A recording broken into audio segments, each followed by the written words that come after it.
You ask Tiger to solve. This deals with linear equations with one unknown. The final result is x equals 1. Let's solve it step by step. Simplify the expression. Expand the parentheses. Simplify the arithmetic. Multiply the coefficients.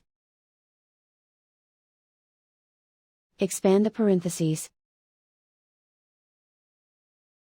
Simplify the arithmetic.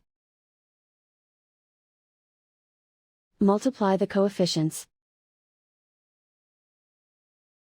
Group like terms. Simplify the arithmetic.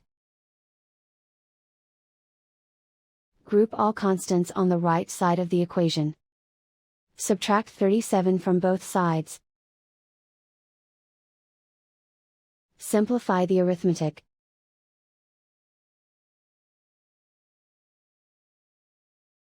Isolate the x.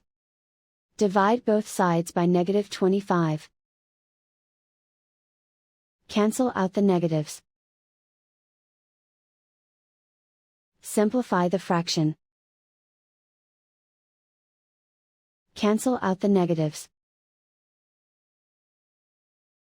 Simplify the fraction. And so the final result is x equals 1.